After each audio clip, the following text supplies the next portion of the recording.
Assalamualaikum warahmatullahi wabarakatuh. Di sini saya akan mempresentasikan tugas 9 dari mata kuliah Mesin Learning dengan dosen pengampu Bapak Rusendra Eskom MT. Di sini yang saya akan bahas yaitu klasifikasi kinerja programmer pada aktivitas media sosial dengan metode Stochastic Gradient Descent. Sebelum masuk pembahasan, izinkan saya memperkenalkan diri. Nama saya Gusnan Zendra Darmawan dengan NIM 415-2001-0016. Untuk pembahasannya yaitu yang pertama ada latar belakang, lalu yang kedua ada metode penelitian, lalu yang ketiga ada hasil dan pembahasan, lalu yang keempat ada kesimpulan. Latar belakang. Di sini kemajuan perkembangan ekonomi di Indonesia itu di bidang digital terus berkembang pesat. Berbagai startup baru terus bermunculan dengan inovasi yang mampu menyisir masyarakat secara global. Kesuksesan besar yang diraih oleh startup berskala unicorn seperti Gojek, Tokopedia, Bukalapak, Traveloka ternyata itu memicu lahirnya startup di Indonesia. Startup dijadikan role model bisnis yang digunakan untuk memperoleh profit tinggi oleh para pelaku bisnis. Kegagalan startup ternyata menjadi momok yang mengerikan bagi pelaku industri, yang berbanding terbalik dengan berita kesuksesan startup besar yang telah mendapatkan pendanaan. Tim yang bekerja dengan tidak solid, serta anggotanya yang tidak kompeten, rupanya menjadi salah satu penyebabnya. Nah, untuk metode penelitian, di sini tahapan-tahapan yang digunakan itu supaya tujuan penelitian ini meliputi beberapa langkah. Yang pertama yaitu ada pengumpulan data, lalu ada pemrosesan teks, lalu ada TF-IDF, lalu yang keempat ada seleksi fitur, yang kelima ada pembuatan model klasifikasi, yang keenam ada pengujian dan validasi hasil, dan yang terakhir yaitu kesimpulan. Yang pertama itu pengumpulan data. Metode survei, observasi, studi pustaka, dan studi literatur sejenis digunakan untuk menghasilkan informasi berharga dalam penelitian ini. Yang kedua itu ada pemrosesan teks. Data yang dihasilkan masih perlu dilakukan penyempurnaan agar memiliki nilai yang berarti. Penyempurnaan dilakukan dengan cara pemilihan data dan pembersihan data. Pemrosesan teks atau text processing dilakukan sebagai upaya normalisasi data teks. Pembersihan dari simbol-simbol, tanda baca, serta karakter-karakter yang tidak digunakan, sehingga menghasilkan nilai informasi yang berharga. Nah, ini untuk gambar pertama yaitu tahap pemrosesan teks. Dari data mentah, lalu menjadi transform case, selanjutnya di filter, tokenize, selanjutnya itu ada stop word, lalu ada stemming, lalu yang terakhir ada dataset. Masih dalam konteks pemrosesan teks, data mentah yang dihasilkan kemudian dilakukan transform case, yaitu merubah deretan teks ke dalam bentuk kecil atau lowercase atau capital case. Karakter, tanda baca serta simbol yang dianggap tidak berarti kemudian dihilangkan menggunakan tokenize melalui proses penyaringan filter dari panjang teks yang ada. Filter tokenisasi juga dapat menyaring kata-kata yang dianggap alay atau tidak sesuai dengan standar bahasa Indonesia. Hasil dari proses stop word harus disempurnakan kembali dengan proses timing. Dengan proses timing ini dengan metode pendekatan model dictionary based stemming yang dapat memberikan solusi untuk men-stem kata-kata berimbuhan dalam bahasa Indonesia. Karena menggunakan struktur morfologi ketika mengekstrak kata berimbuhan menjadi kata dasar, sehingga dapat diolah ke tahap selanjutnya. Yang ketiga yaitu ada TF-IDF. TF-IDF ini digunakan dengan cara memberikan nilai bobot pada setiap kata yang paling umum digunakan agar dapat diketahui seberapa kuat hubungan kata term dengan dokumennya. Metode term frequency inverse document frequency atau TF-IDF. dilakukan agar perhitungan bobot setiap kata dapat dilakukan dengan efisien, mudah, dan akurat. TF-IDF ialah sebuah ukuran statistik pada proses evaluasi seberapa penting sebuah kata dalam suatu dokumen. Metode TF-IDF ini dapat dihitung dengan menggunakan rumus pembobotan pada rumus, yaitu rumusnya sudah tertera di situ dengan keterangan WDT, yaitu bobot dokumen ke D terhadap data ke 1 terhadap data ke T. TFDT yaitu banyaknya kata yang dicari. Lalu ada IDFT, yaitu inverse dokumen frekuensi.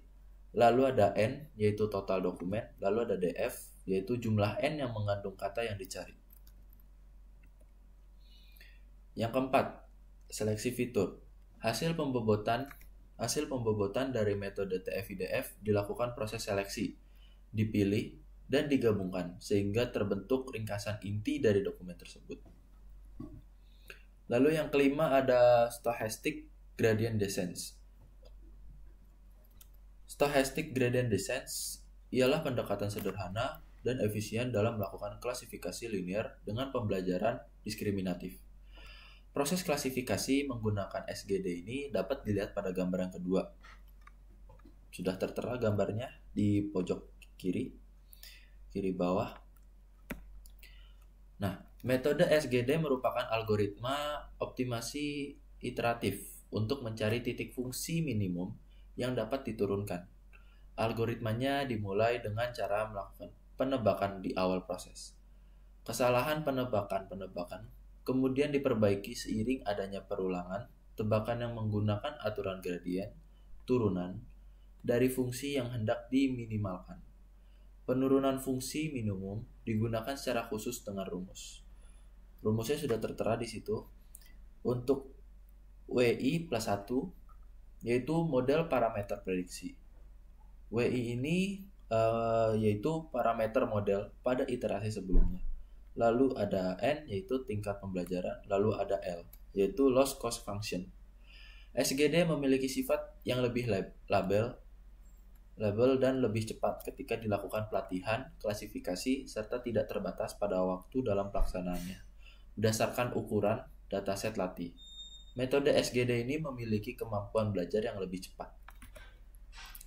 Lalu yang keenam, yaitu ada confusion matrix. Data dalam klasifikasi dibagi menjadi data training dan data testing dengan skala perbandingan 75% dan 25%.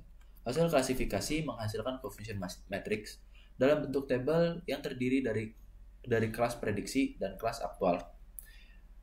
Model confusion matrix 3x3 ini ditunjukkan pada tabel 1. Yaitu di sini ada kelas prediksi. Nah, ada keterangan, lalu ada kelas A, kelas B, lalu kelas C. Lalu ada kelas aktual. Untuk kelas A, di bagian kelas A dia akan menjadi A dan A. Untuk kelas B, di bagian kelas A, dia akan menjadi B dan A. Untuk kelas C, di bagian A, menjadi C, lalu A. Untuk kelas A, di bagian kelas B, dia menjadi AB. Untuk kelas B, di bagian B, menjadi BB. Untuk kelas C, di bagian B, menjadi CB. Lalu kelas A, di bagian kelas C, menjadi AC. Kelas B, di bagian kelas C menjadi BC, kelas C di bagian kelas C menjadi CC. Evaluasi model klasifikasi dapat dihitung nilai akurasi, presisi, dan recall-nya. Akurasi klasifikasi dapat dihitung dengan rumus, yaitu AK sama dengan AA plus BB plus CC dibagi AA plus AB plus AC plus BA plus BB plus BC plus CA plus CB plus CC. Keterangan, yaitu hasil akurasi klasifikasi yang dalam kurung merupakan jumlah data yang tepat, yaitu AA plus AB plus CC dibagi dengan total data AA plus AB plus AC plus BA plus BB plus BC plus CA plus CB plus CC. Mohon maaf, di sini ada sedikit kesalahan, yaitu di bagian jumlah data yang tepat. Ya, ini sebenarnya itu AA plus AB. Sebenarnya ini bukan plus AB, yaitu plus BB lalu plus CC. Dan yang terakhir yaitu validasi hasil. Metode cross validation digunakan sebagai alat validasi hasil klasifikasi. Cross validation merupakan metode untuk memprediksi keakuratan data pengujian. Model cross validation yang digunakan adalah key-fold cross validation, yaitu sebuah teknik proses iterasi data training dan testing sebanyak K iterasi dan sebagian 1/K dari dataset. Dengan catatan bahwa 1/K tersebut digunakan sebagai data testing. Analogi sederhana yang menjelaskan metode ini adalah ketika kita memiliki 600 data dengan K sama dengan 6, maka keseluruhan data yang akan dibagi menjadi 6 bagian dengan isi 100 data. Setiap bagian kelompok data akan dipisah dengan menentukan persentase data training dan testing. Nah, pembagian persentase paling umum adalah 70% dibanding 30%. Selanjutnya yaitu ada hasil dan pembahasan. Nah, yang pertama itu ada dataset. Dataset yang dihasilkan melalui tahap pengumpulan data, yaitu proses observasi dan survei dari grup Facebook PHP Indonesia. Dataset yang terkumpul sebanyak 2178 data posting Facebook dan disimpan dengan format CSV menggunakan Microsoft Excel. Format dataset ini adalah membagi ke dalam dua kolom, yaitu posting dan kategori. Kategori merupakan kelas klasifikasi yang digunakan merujuk pada indikator kinerja programmer dari aktivitas media sosial. Dataset posting programmer ini dapat diakses secara publik pada alamat https www.kaggle.com, yaitu /purwono/dataset postingan programmer Facebook. Yang kedua yaitu performa stochastic gradient descent. Nah, pembagian data training dan testing dari 2178 posting Facebook pada model klasifikasi ini adalah 70% berbanding 30%.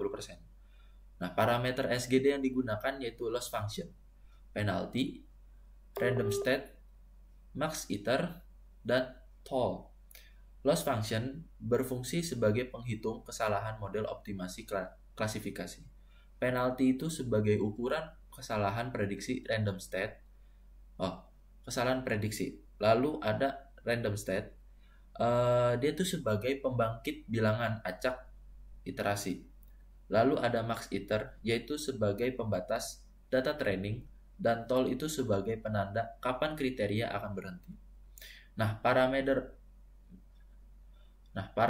model yang digunakan adalah loss sama dengan hingga, lalu ada penalty sama dengan I2, lalu ada alpha sama dengan 1 E-3, lalu ada random state sama dengan 42, lalu ada max iter sama dengan 5, dan toll sama dengan 0.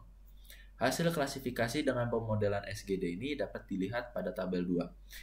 Grafik hasil evaluasi menggunakan precision dan recall untuk klasifikasi dengan pemodelan SGD dapat dilihat pada gambar 3.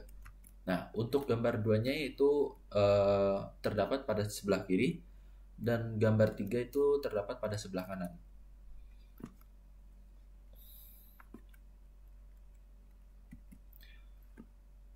Dan yang terakhir yaitu validasi hasil. Validasi dilakukan dengan melakukan iterasi sebanyak 10 kali atau K10. Pengujian model hasil iterasi validasi model SGD dapat dilihat pada tabel 3. Nah, berdasarkan tabel 3 ini, nilai akurasi tertinggi dari model klasifikasi SGD sebesar 83,7% pada iterasi pengujian ke-6 dan nilai akurasi terendah pada iterasi pengujian ke-8, yaitu 75,2%. Hasil akurasi tersebut rupanya belum bisa melampaui akurasi yang sudah diteliti oleh Hoang, yaitu sebesar 84%, dan Oktanisa, yaitu sebesar 97,2%. Rata-rata akurasi yang dihasilkan dari model klasifikasi ini adalah 80,1%. Hasil iterasi pengujian akurasi klasifikasi dengan K10, yaitu cross validation, dapat dilihat lebih jelas menggunakan grafik line pada gambar 4. Nah, ini untuk gambar 3, yaitu akurasi model klasifikasi dengan CV sama dengan 10.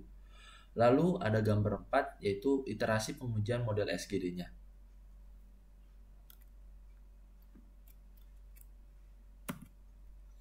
Nah, kesimpulannya, yaitu berdasarkan hasil penelitian ini, diperoleh data metode SGD dengan pengujian K10. Cross validation dalam melakukan klasifikasi kinerja, programmer menghasilkan nilai akurasi yang cukup baik, yaitu 80,1%.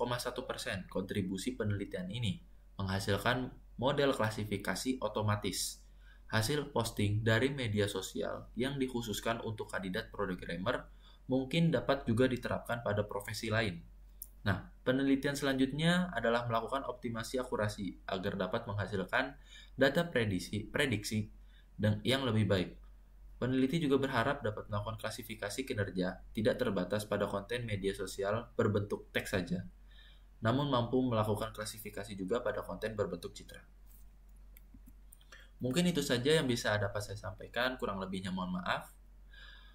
Wabillahi taufiq wal hidayah. Wassalamualaikum warahmatullahi wabarakatuh.